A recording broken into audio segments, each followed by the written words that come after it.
p.m., waiting. I sit in math, counting the ticks and the talks of that white school clock. Equations fill my brain to the brink.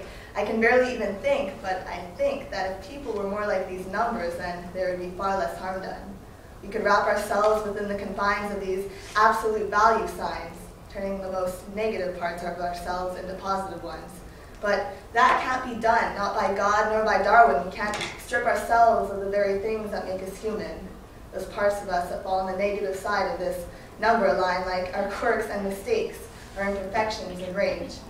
Unlike numbers, our negative values are things we just can't lose, but only learn to control because people are not linear and should never be seen as so. Still, these walls home weapons often held in bras or in pockets. Painted fingers dance along keyboards to the rhythm of corruption, and words float out into space, and once they land, seek destruction.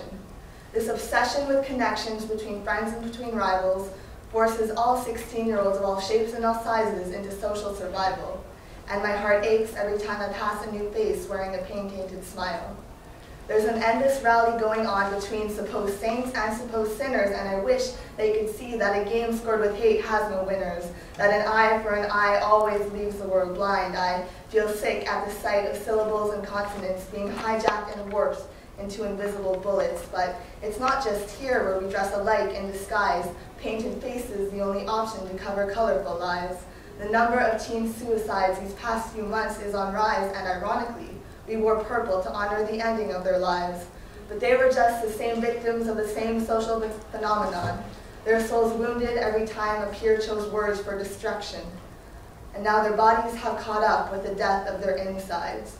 So why do we do it? Cut and rip away at our peers day by day, pushing them lower to bring ourselves up? To what extent will we go to reach for the top? Please stop, words I wish I could scream. I pinch flesh till it bleeds, wishing this were only a dream. Because I've learned that evil isn't just for the history books, not just for the Klan lynching innocent people or Hitler exterminating masses based on looks. That evil is still evil whether or not it gets published because people still feel without a story to acknowledge it. They say the root of all evil is the money in our pockets, but I say that's just another cover-up. Our invention of evil is a distraction from the darkness that lies within all of us. Evil manifests itself every day behind good intentions and smiling eyes. And sure, we all think badly sometimes, but how we choose to control these thoughts is what will end up governing our lives.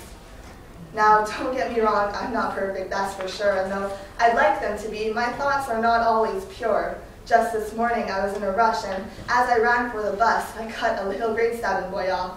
But I'm human, you're human, and in the end, it's all right. I try to make up for my occasional lack of love with my lack of picking fights. So I'll throw the first stone in and hope that ripples will follow. Take more time in my actions when dealing with others, because the best place to start is always within your own self. Know that evil exists, but it's your compassion that counts.